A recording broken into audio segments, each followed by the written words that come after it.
All right, friends, we're going to try it again here. I think I'm having some bandwidth issues. I sound great to myself, but that doesn't really matter, so let me know if you can hear my voice.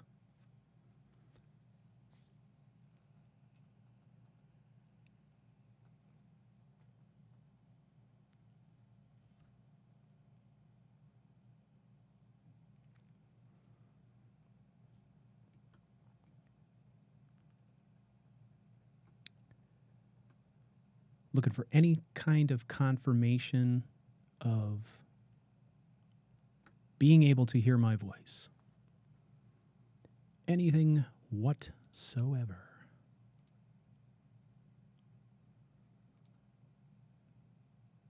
Yay, he's alive.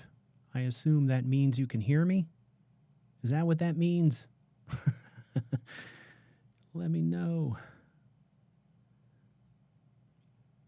This streaming shit drives me batshit crazy. So.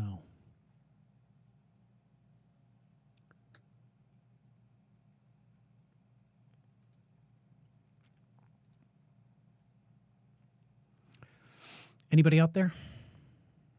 Ryu, can you hear me? Can anybody hear me? Am I talking to myself? It seems like I'm talking to myself. Although I'm not getting any glitching on my end, so that seems like a good thing.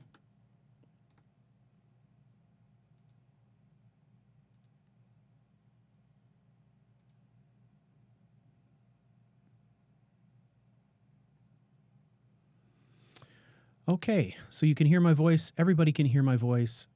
This is what they call in the business bitchin'. Bitchin'. Okay. All right, is the volume okay? I'm not blasting anybody's ears out. That's good. All right, excellent. Well, I am sorry for the glitch there at the start, but that's all right.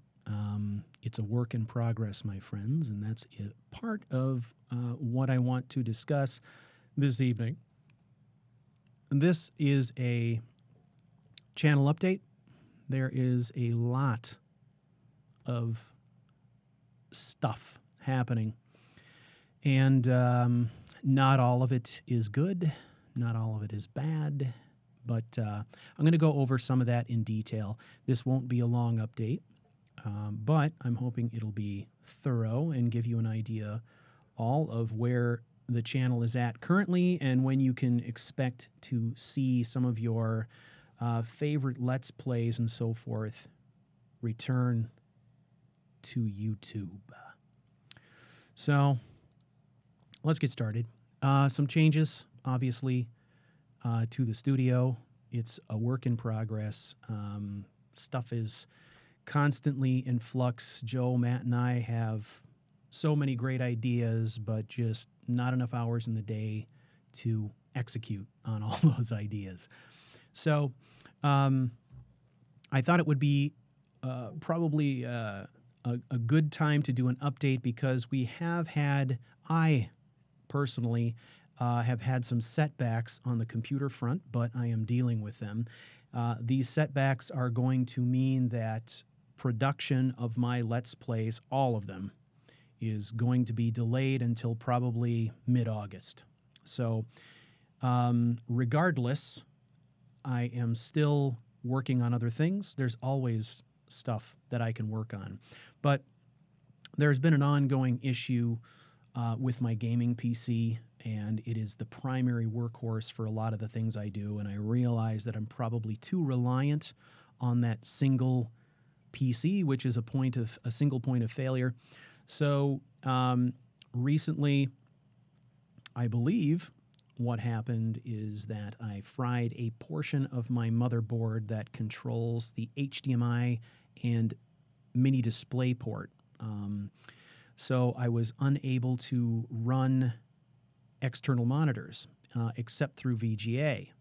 And that issue was a real pain in the ass because at first it presented like it was a graphics card issue, and I sent this thing in for RMA. Those of you who have watched my channel and listened to the podcast know that I use an MSI gaming laptop. There are reasons why I chose to go with a gaming laptop, and there are many times when I wish I hadn't, but honestly, the nature of my life and how I function sort of requires that if I want to be doing updates on a regular basis, I need to have something that's portable. So anyway, it presented as a graphics card issue. I sent it into MSI on RMA, which resulted in a 3-week delay. I got the thing back. It was recognizing the graphics card, which was great, but I still couldn't do multi-monitor display, which those of you who are familiar with the Elgato external recording device, that is what I use to record my videos, because the external device really does a lot of the heavy lifting where recording is concerned, and I'm not sacrificing frames by recording on the same machine that I'm gaming on. Well, that requires an HDMI port. So in the interim, as I kind of investigated and tried to figure out what was going on with that, I was recording on the machine I was playing on using Bandicam. The game was running great. So I think that, at this point, I'm fairly certain that it absolutely has to be the motherboard. I've done everything that I can think of. So no HDMI, no mini display port, and the NVIDIA control panel does not give me any multi-display controls, anything like that. It's just kind of stripped down into some really bare controls. I've flashed a BIOS, I've upgraded Windows, I've loaded all kinds of different NVIDIA drivers, even reverting back to some very old drivers, and did a factory reset on the whole machine. So I think I have taken all the steps that I can to troubleshoot that thing. And at this point, what I have elected to do is I have brought my computer to a local computer shop. A friend of mine runs that. He has been helping me out with computers for years. Place is called Hot Geeks. I dropped it off there. They're going to take a look at it and give me a second opinion before I send it back, because every time I send it back to MSI, it costs money, it takes time, and so I'm really trying to invest at this point in some smart ways and just make sure that when I send the thing in, I'm very, very clear about what I believe is wrong and what my expectations are for how it will be fixed when it is returned to me. But given the fact that I believe that this is really a motherboard issue, I'm expecting it to take longer than it took last time I sent this thing in, which was 3 weeks. So I'm definitely, expecting a minimum of I'm expecting a minimum of time in the shop of say 4 weeks, which will put me at mid-August, I think, before I'm even in a position to start rebuilding my setup. So I think that that is going to put a significant crimp in my ability to create content over the next, 4 to 6 weeks. So just fair warning, those of you who were really getting into Rune Runner, including myself, loving Rune Runner, having a lot of fun doing it, but, what can I do? So I do have a plan in place, however, that will kind of give me some redundancy going forward after this event in terms of both my ability to record footage and my ability to archive and safely store footage. So I'm very confident that that will not be an issue going forward. So here we go. Who's this?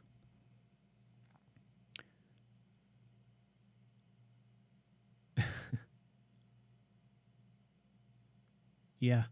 Yeah, I would agree. I love MSI hardware. I've always been kind of an MSI fanboy, but I was a person who built a lot of my own desktop machines back in the day.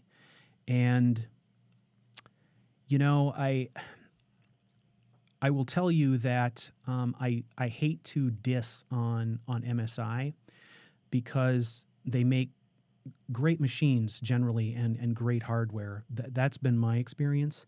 However, when it comes to gaming laptops, there's just so much that can go wrong. And I think what's frustrating about it is that you have you have a lot of small components packed into a very small space, doing a lot of work, generating a lot of heat.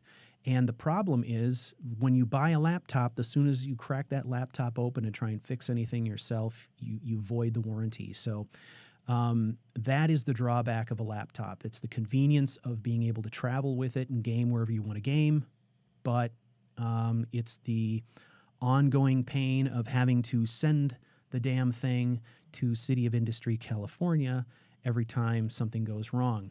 And I have been fairly vocal on the MSI forums about my opinions regarding their tech support.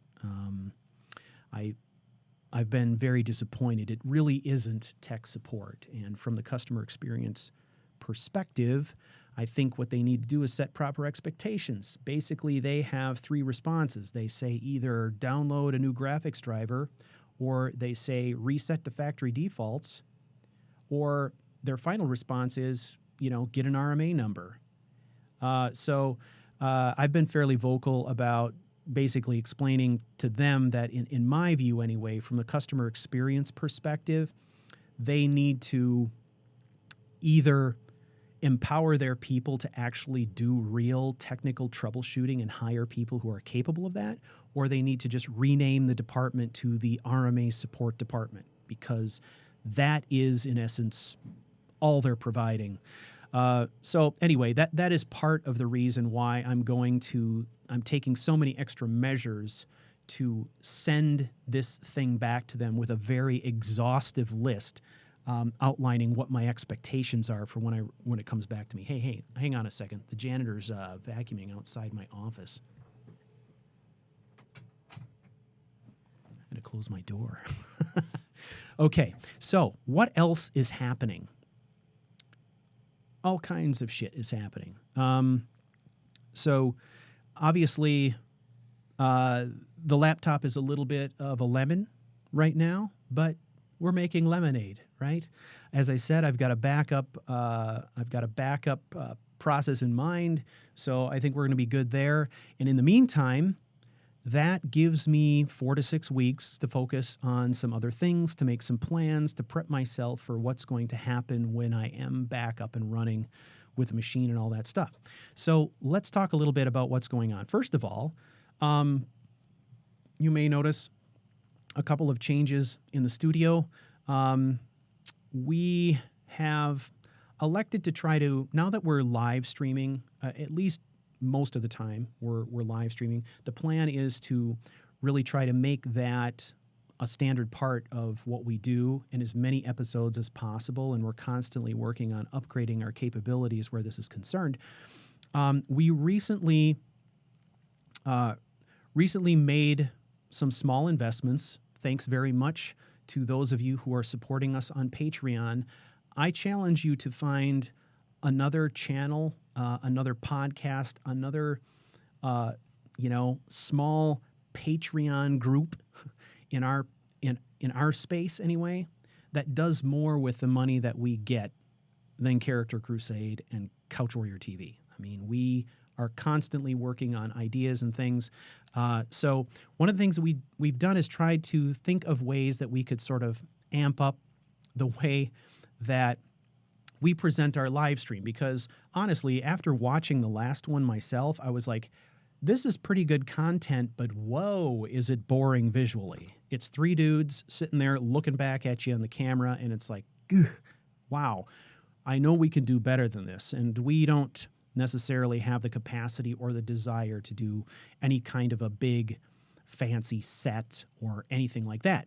So what we have done is we have made some investments here in the studio that allow us to do stuff like this.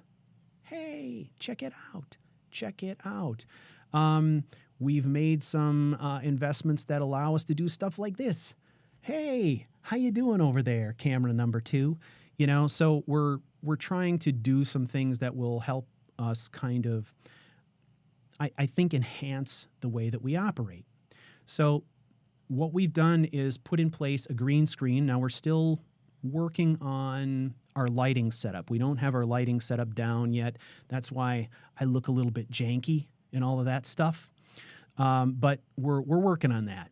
So it is a very much a work in progress, but it's some cool stuff. And even with the limited lighting setup I have, which is just cobbled together here, still not bad at all.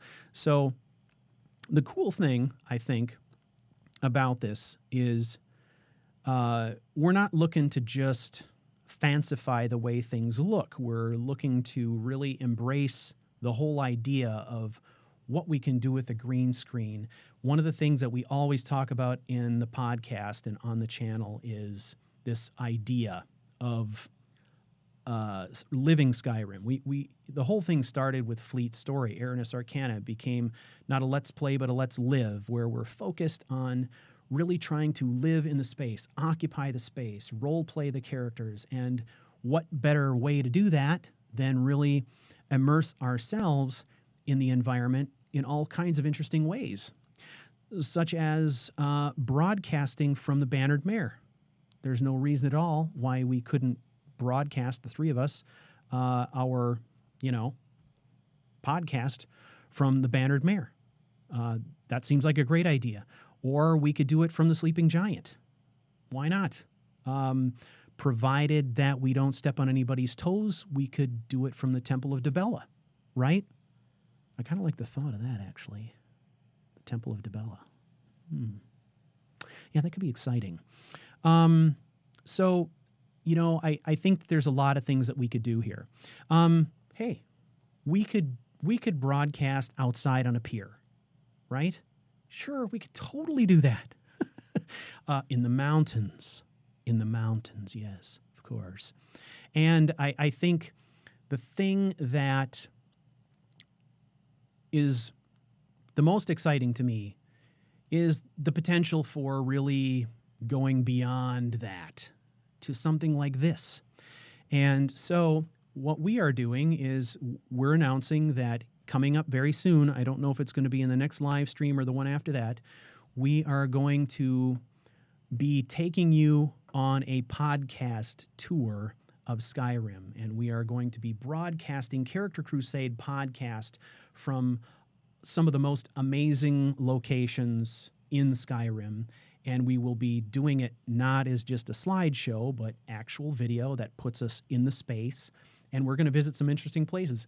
We're going to start out by broadcasting from the House of Troubles on the border there.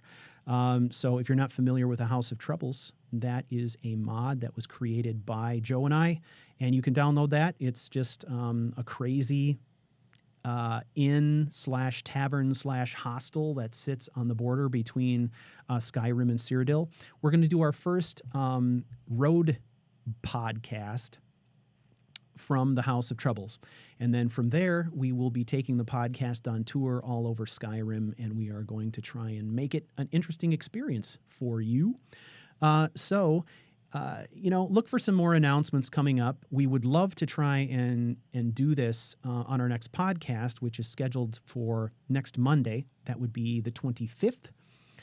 We will be interviewing Shirley Curry, and it would be wonderful to be able to do this by then. And we can, provided that I can find the time to work out our lighting situation.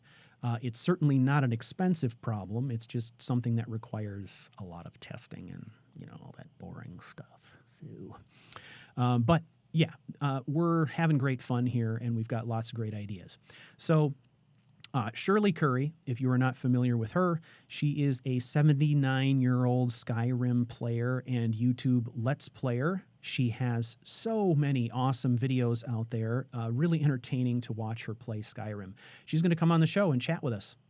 She's a barrel of fun, and I think we'll have some great discussion with her. And then, we'll hit some listener mail, we'll do some announcements, we'll do all kinds of cool stuff. And hopefully, excuse me, with any luck, we will be able to include some of these other cool ideas that we have. But there's some kind of technical and space hurdles that we still have to overcome. And by space, I mean not like outer space, but in this space.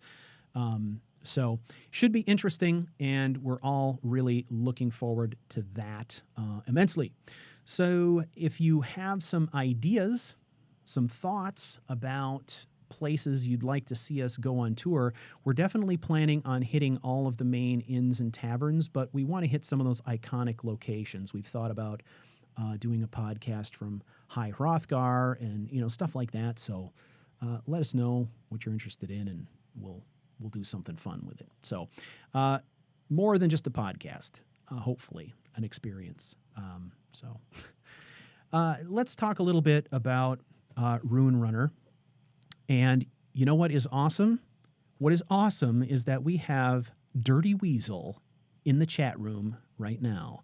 And that is important because I am happy to announce that Cal and I have been working on a brainstorm to do something that I had referred to obliquely earlier, turn a lemon into lemonade. So yes, my machine doesn't work. Yes, I hope it will eventually. But in the meantime, what do? So Rune Runner is obviously, it's very special to me as a role play. It's the first time that I've ever done a 100% role play, and I'm really invested in it because there are large chunks of me in Vander, and I find him just a joy to play.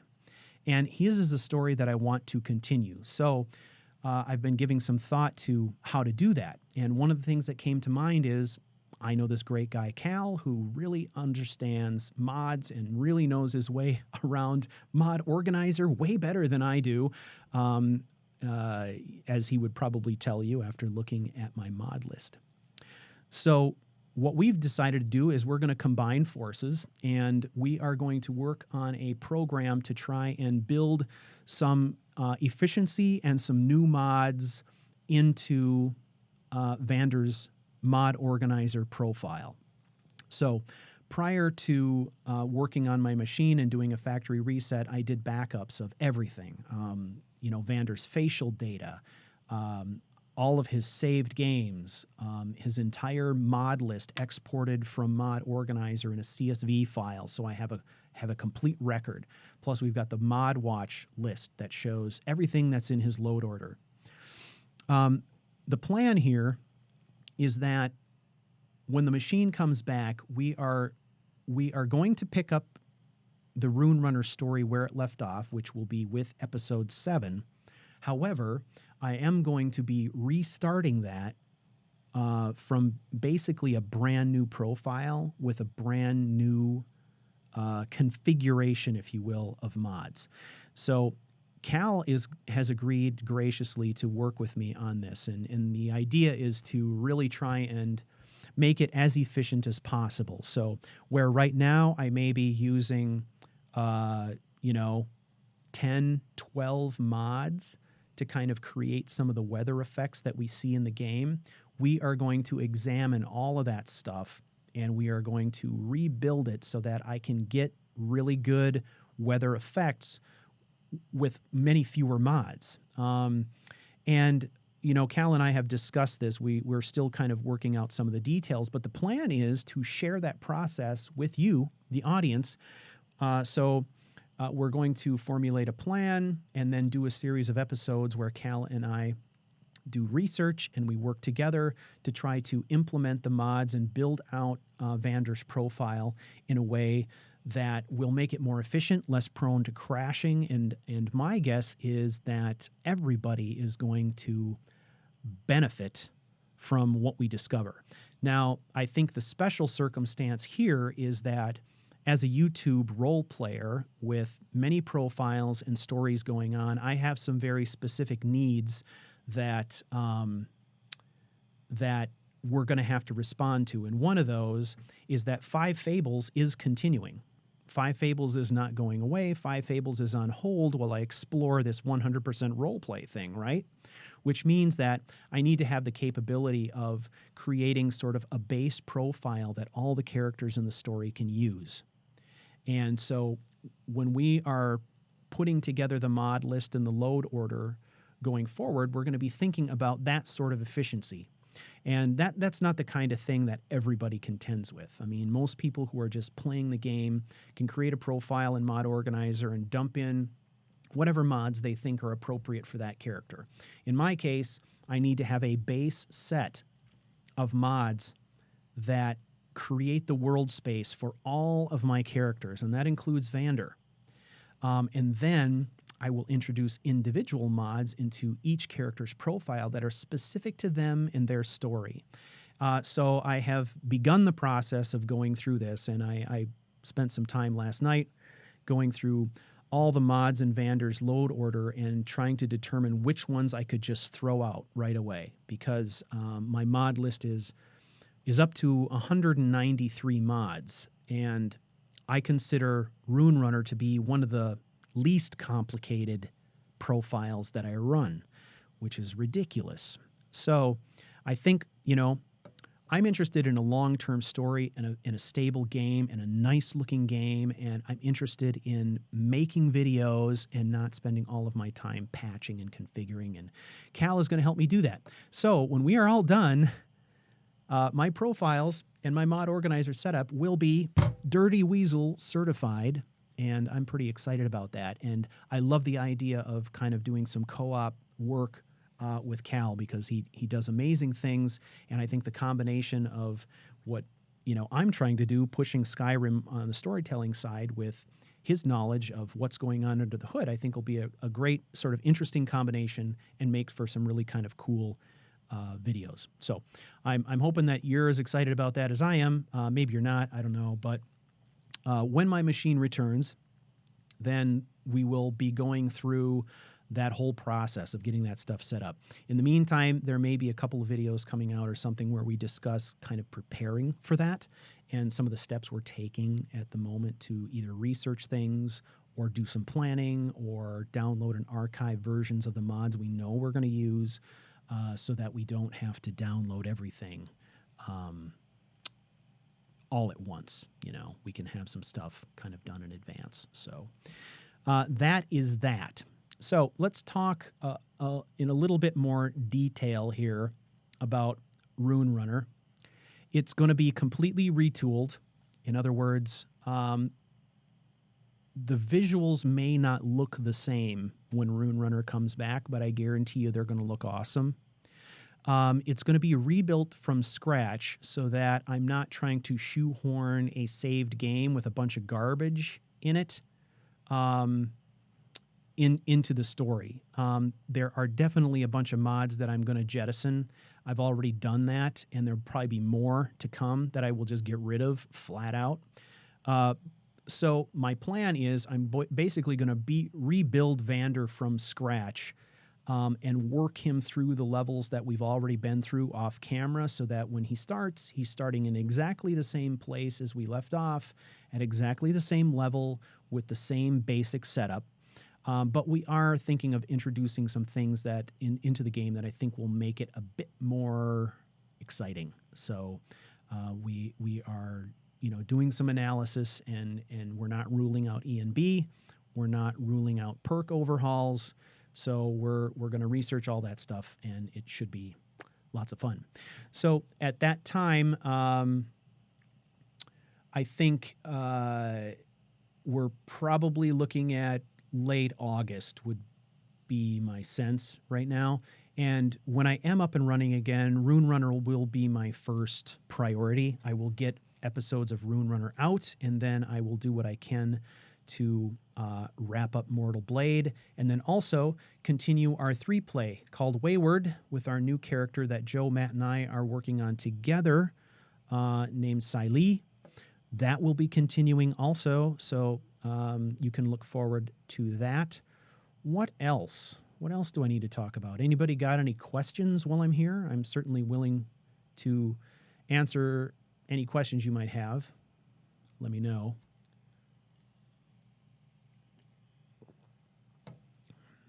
one of the things that occurred to me too is that once we kind of get everything up and running here and we're firing on all cylinders, please God, let us fire on all cylinders, that I would do some kind of a really thorough studio tour and give you kind of a full rundown on the setup, so you can kind of see how I go about recording things, how we go about making a podcast, how we go about editing and publishing. There's certainly a lot of stuff that goes on behind the scenes here that people might be interested in seeing.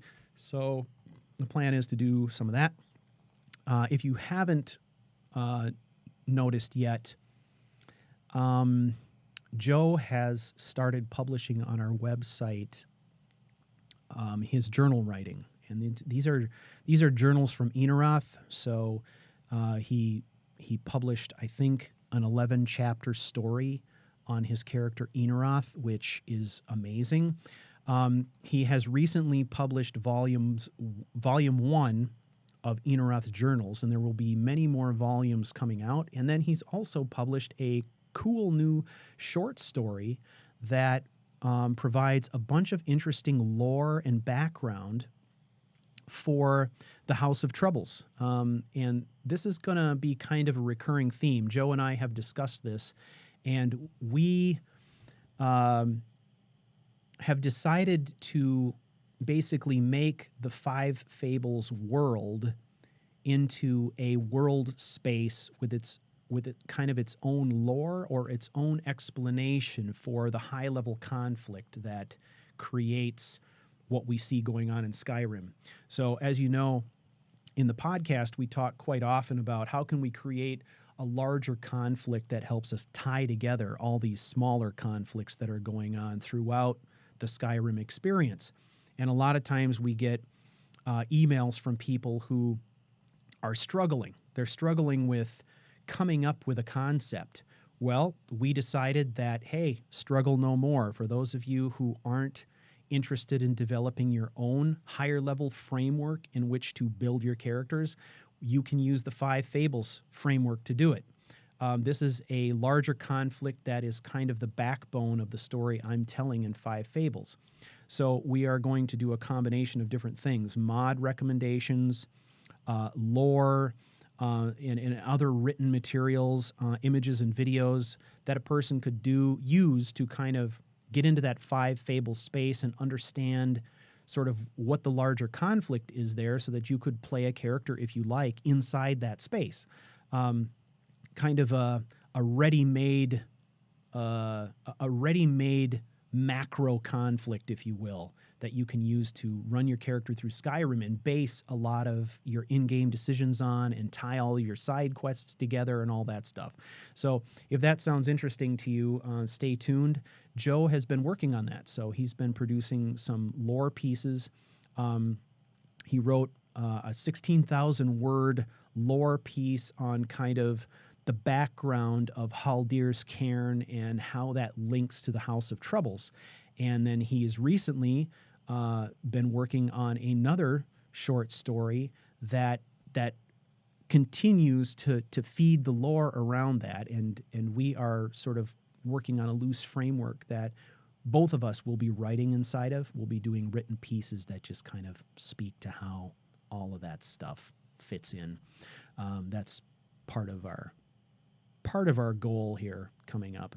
So I would expect over the next 6 weeks I will have some time to do some writing as well. So, any questions? Okay. What's going on at the moment? Somebody fill them in. Awesome to hear. Okay. Everybody's doing great. Glad to hear it. Glad to see it. That's all I got, folks. Unless you got any specific questions, please, keep your ear to the ground. We are going to be in the studio on Monday, June 25th, starting at 5 p.m. Central Standard Time. There will be some announcements coming out on Twitter and probably on the website, maybe on Facebook, kind of letting people know what the plan is there. So if you want to tune in, feel free to do that. And we will hopefully be kicking the tires on some more of the cool things that we're working on here. It'll be interesting to have 3 guys packed in here with all these lights on and stuff. I have a feeling it's going to be pretty damn smelly and sweaty by the time we're all done, but that's okay. That's all I got, folks. So unless there's any other questions, I love that the mortal blade had the sword of truth because the stories around the two fit together so well. The Sword of Truth, maybe you're mentioning the Sword of Truth because you're a fan of the book series? Is that it? I'm probably not understanding, but yeah. Monday, June 25th, live streaming, 5 p.m. Central Standard Time. And once again, Rune Runner and the videos hopefully returning late August. Look for some videos between now and then of Cal and I coordinating on how all this is going to work, and follow along if you like. You may learn something. Maybe you want to duplicate what we're attempting and benefit from the research that is going on. Feel free to do that. That's it, folks. I am out. One last shot at questions. I know we've got a delay here, so I will pose that question and then wait a minute.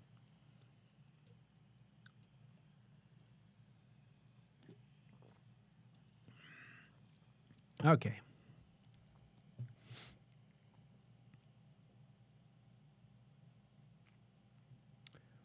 Oh, there's some nice things out here. I don't pay nearly enough attention to the chat, although it's hard to do the chat and talk at the same time. Okay. Will you add mods like amazing follower tweaks so random followers like Rumarin don't attack things with the barbarian vanilla follower AI? Yes. As a matter of fact, here's the real bummer about this whole deal, right? My system melted down after episode 6. However, I already had the footage for episodes 7 and 8, and I was very, very close to being able to actually render episodes 7 and 8 when the hard drive that my project files were on took a dump. And I have some theories about how the shit that's going on with my motherboard may have caused that problem. But, they're just theories, right? So sadly, I had episodes 7 and 8 in the can, and I was implementing amazing follower tweaks at that time so I could have a little bit more control over followers. So my plan is to use something like AFT, but I'm not entirely sure whether or not AFT is what I'm going to use in the end. I think in my mod document that I put together last night, that was one of those items that I had on the list with a question mark next to it. And I think that amazing follower tweaks is very cool. I've used it a lot, but at the same time, I've had some experiences with it that lead me to believe that there can be some bugginess associated with it, and there can be some overlap with other mods and conflicts with other mods. So I'm interested in getting that level of control for the sake of storytelling and so forth. However, I'm not entirely sure that AFT will be the way that I go yet. Whether or not we use that will just kind of depend on what Cal and I determine in our research. So that is an excellent question, though, because I would say that for those of us who do Let's Plays, especially the role play focused ones where there's a lot of story going on and you want a lot of control and all that kind of stuff, something like AFT is kind of almost rises to the level of being a utility, something that you sort of need just so that you can quickly and conveniently change outfits and do other things. Well, There are other ways to accomplish some of those things now, but honestly, a tool like AFT makes my life a lot easier and gives me some really nice control over how they react in combat or what their fighting style is and stuff like that. So we shall see. What else? Okay.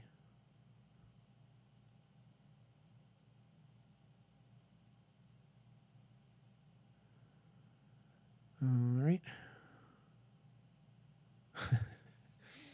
Okay. Wow, look at all these people in here. Look at you people. I love this. Yep, I'm alive. I'm kind of going all the way to the top and then kind of working my way down.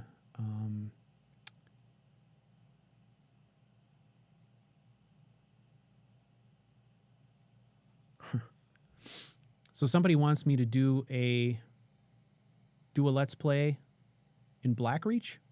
I'm not following that thread.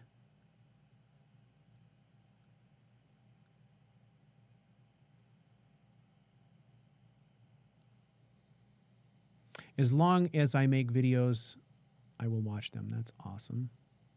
I do appreciate that. Okay. Not the only sinner. Purple hearts.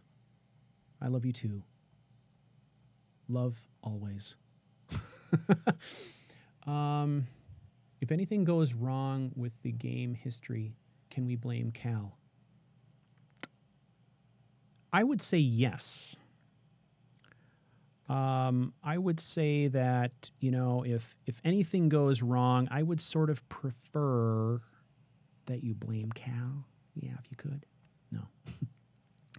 No, Cal is being extremely gracious and helping me out. And I'm hoping that, you know, we can produce some great videos together, but also, you know, push some viewers back and forth between our channels and really give people some cool new content. So that would be my goal.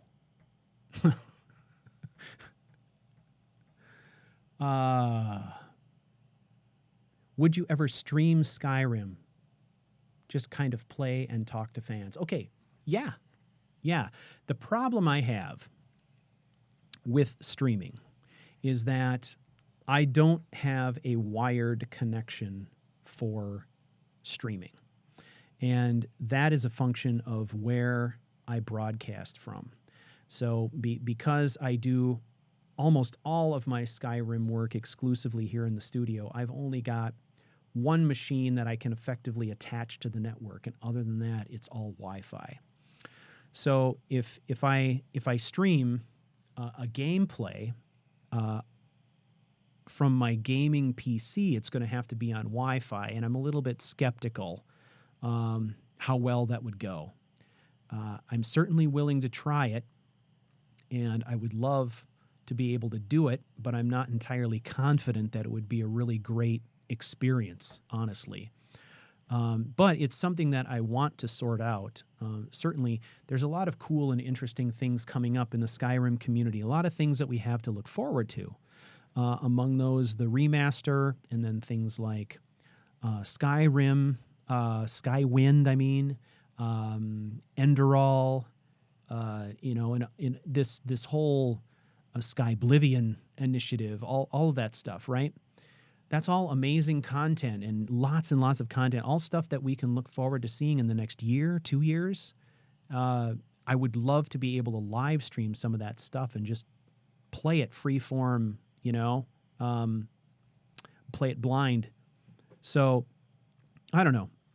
I think it's something that I have to think about. And honestly, I just have to test. If I can do a stream of a game and people are on board and are telling me that the quality is okay, then I would continue to do that. So I guess it's more or less just a matter of giving it a shot. Maybe when my computer comes back, I will do that. So when we do the live streams of the podcast, that is all coming from a machine that's wired with a very, you know, fat pipe that gives us plenty of bandwidth. I would love to be able to game like that, but it's just not an option where I broadcast from. So Okay. Um, okay. What was this location?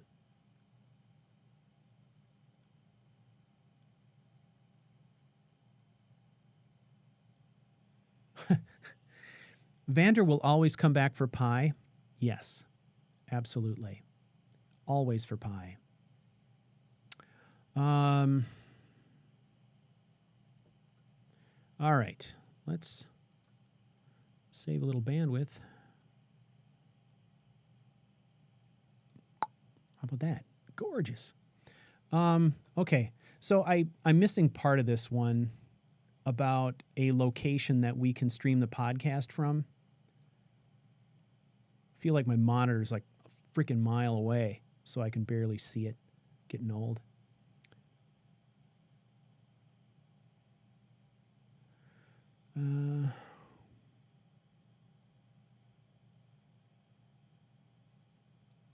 Oh, is Enderal in English yet? I don't know if it is or not. It was released initially in German, and I want to say at the time or just before they released it, well, they were talking about releasing it. I don't know if they actually did or not. Did they? I don't even know. They were talking about releasing it in English shortly thereafter, like a month after or something like that. But I don't know if it has been or not. And again, that is a completely different experience. It's like a completely different world built on the Skyrim engine. So, different lore, everything's different, right? But, it's an adventure using the framework we're familiar with. Why not get out there and give it a try? Seems appealing to me. Okay. Oh, as Blackreach being a location to broadcast from. Absolutely. Absolutely. I think that would be a great location to broadcast from. Okay. Yeah, you're a little late, but you're not missing the details. We're taking the podcast on tour, and the podcast is going to be we're going to be broadcasting from locations all over Skyrim, primarily the inns to start with, just because they have the infrastructure we need, So, but we're going to kind of travel around and do some things. We may actually broadcast from within some quest mods or different location mods. Who knows? I'm certainly interested in doing a podcast from Caranthir Tower to celebrate Dark Fox's mod when it comes out, and maybe we can have him on for that episode. That would be a goal. I think that would be pretty amazing, because I think Caranthir is just going to be a work of art when he's done with it, based on what I've seen so far. German has been released. English is still in process. That's for Enderal. So thank you for that information.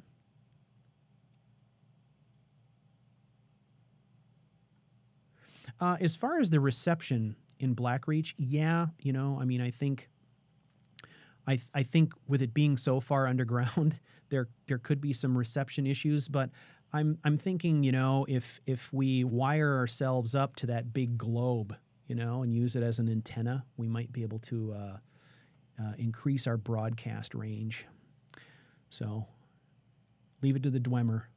The Dwemer will take care of us. Robard can be the house band. That is an interesting thought. He'd probably like that. So anyway, I want to thank you all for jumping on here. It's always really amazing to just kick off a live stream and have so many people show up and provide input and ask questions. And you could probably look forward to me doing this at least once a week going forward, because I am bored as hell without my gaming rig. So, yeah, I will probably do a little bit more of this. And then, we'll keep you apprised of the upgrades here.